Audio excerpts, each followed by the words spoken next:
మీ business ఏదైనా మీ ఊర్లో promotion చేయాలంటే అది సుమన్ టీవీతోనే సాధ్యం. ఇప్పుడే సంప్రదించండి. అహల్య, నేను మహబూబాబాద్ నుంచి మాట్లాడుతున్నాను. మే 13 జరిగే ఓట్లలో నేను మొదటిసారి పాల్గొంటున్నాను.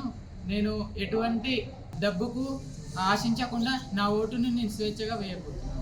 ప్రజాస్వామ్యంపై విశ్వాసంతో మన దేశ ప్రజాస్వామ్య సాంప్రదాయాలను స్వేచ్ఛాయుత నిష్పక్షపాత ప్రశాంత ఎన్నికల ప్రభావాన్ని నిలబెడతామని మతం, జాతి, కులం, వర్గం, భాష, వేద ఎటువంటి ఒత్తిడులకు ప్రభావితం కాకుండా రేపు 13వ తారీఖు మే 2024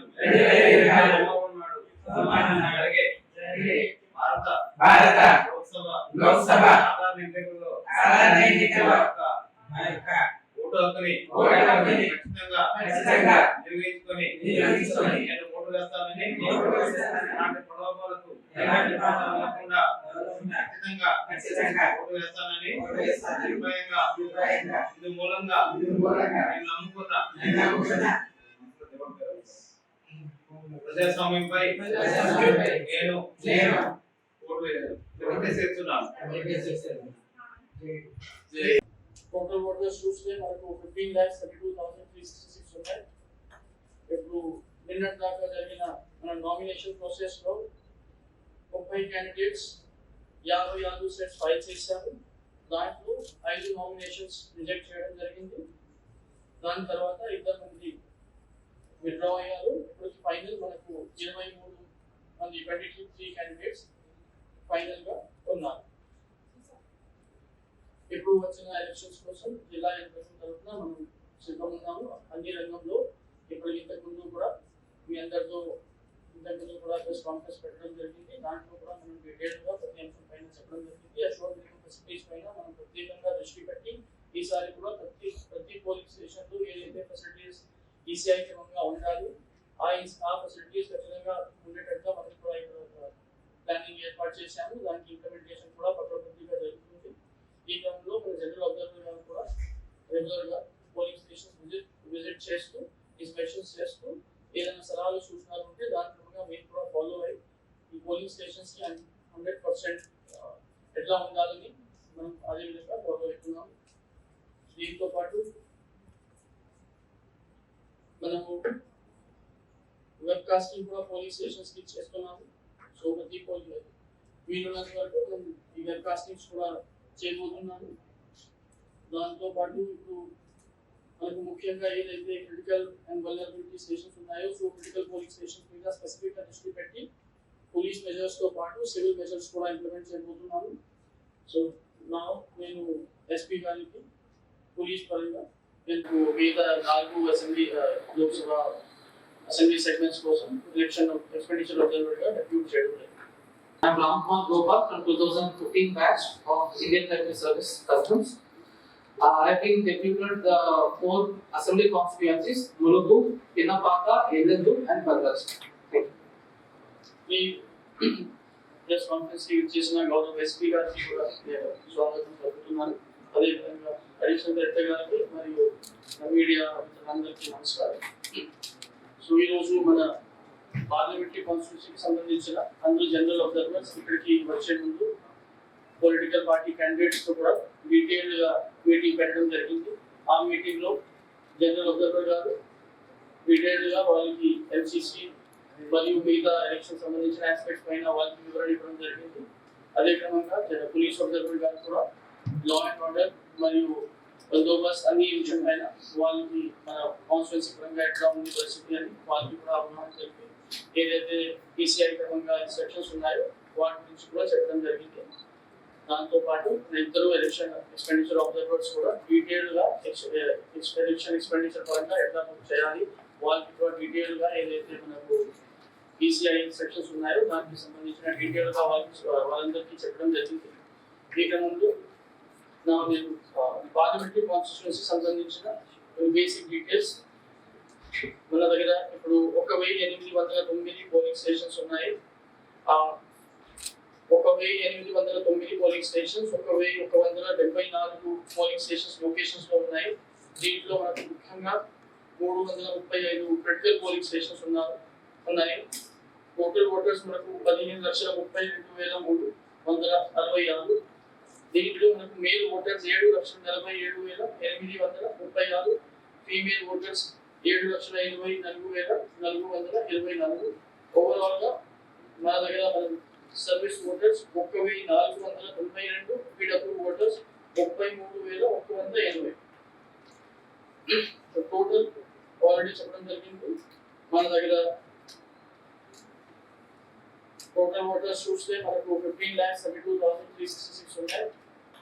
ఇప్పుడు నిన్నటి దాకా జరిగిన మన నామినేషన్ ప్రాసెస్ లో 30 క్యాండిడేట్స్ 56 సెట్స్ ఫైల్ చేశారు.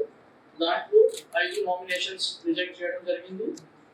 దాని తర్వాత 2 మంది విత్డ్రా అయ్యారు. ఇప్పుడు ఫైనల్ మనకు 23 మంది 23 క్యాండిడేట్స్ ఫైనల్ గా ఉన్నారు. ఇప్పుడు వచ్చిన ఎలక్షన్స్ కోసం జిల్లా యంత్రాంగం తరఫున మనం సిద్ధం ఉన్నాము. అన్ని రంగంలో ఇప్పుడు ఇంతకుముందు కూడా మీ అందరితో ప్రెస్ కాన్ఫరెన్స్ పెట్టడం జరిగింది. దాంట్లో కూడా మనం డీటెయిల్ గా ప్రతి అంశం పైన చెప్పడం జరిగింది. అష్యూర్డ్ లివింగ్ ఫెసిలిటీస్ పైన మనం ప్రత్యేకంగా దృష్టి పెట్టి ఈసారి కూడా ప్రతి పోలింగ్ స్టేషన్ లో ఏదైతే ఫెసిలిటీస్ ఈసీఐ క్రమంగా ఉండాలి ఆ ఫెసిలిటీస్ ఖచ్చితంగా ఉండేటట్లుగా మనం కూడా ఇక్కడ ప్లానింగ్ ఏర్పాటు చేశాము. దానికి ఇంప్లిమెంటేషన్ కూడా పకడ్బందీగా జరుగుతుంది. ఈ క్రమంలో మన జనరల్ అబ్జర్వర్ గారు కూడా రెగ్యులర్ గా పోలింగ్ స్టేషన్స్ విజిట్ చేస్తూ ఇన్స్పెక్షన్స్ చేస్తూ ఏదైనా సలహాలు సూచనలు ఉంటే దాని క్రమంగా మేము కూడా ఫాలో అయ్యి ఈ పోలింగ్ స్టేషన్స్ కి 100% ఎట్లా ఉండాలని మనం అదే విధంగా ఫాలో అవుతున్నాము. దీంతో పాటు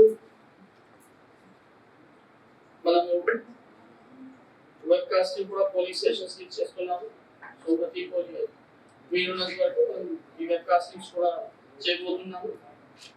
దాంతో పాటు ఇప్పుడు మనకు ముఖ్యంగా ఏదైతే క్రిటికల్ అండ్ వల్నరబిలిటీ స్టేషన్స్ ఉన్నాయో సో క్రిటికల్ పోలింగ్ స్టేషన్స్ మీద స్పెసిఫిక్ గా దృష్టి పెట్టి పోలీస్ మెజర్స్ తో పాటు సివిల్ మెజర్స్ కూడా ఇంప్లిమెంట్ చేయబోతున్నాము.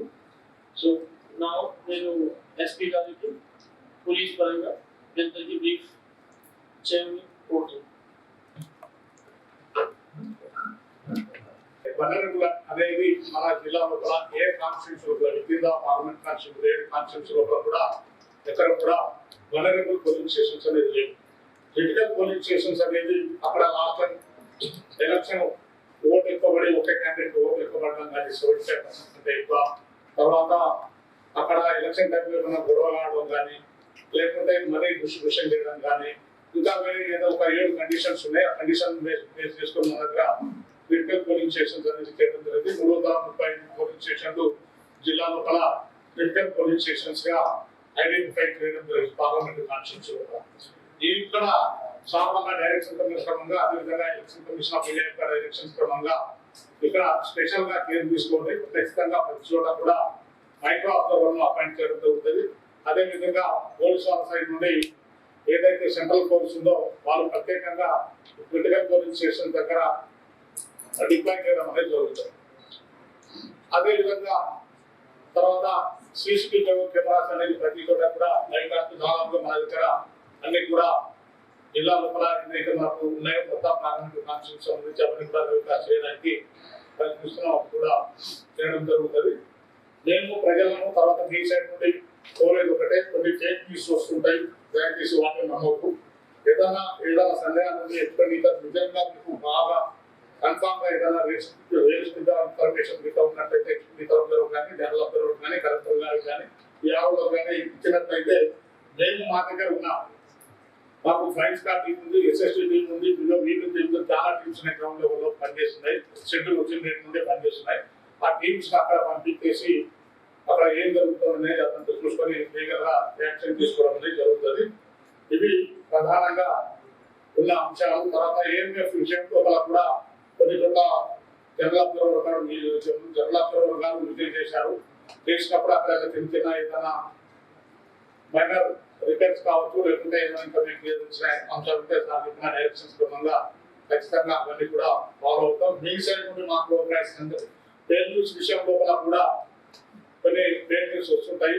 అవి ఖచ్చితంగా వాళ్ళు కొన్నిసార్లు ఒక క్యాండిడేట్ అనుకూలంగా 100% అది ఒక రకంగా 100 రకంగా వస్తుంది. అది కూడా మేము కూడా ఫేక్ న్యూస్ కింద ఎక్స్పెండిచర్ అనేది బుక్ చేయడం జరుగుతుంది. అదంతా కూడా క్యాండిడేట్ మీటింగ్ లోపల వాళ్ళకు క్లియర్గా చెప్పడం జరిగింది. వాళ్ళకు నోటీస్ కూడా ఇవ్వడం జరిగింది.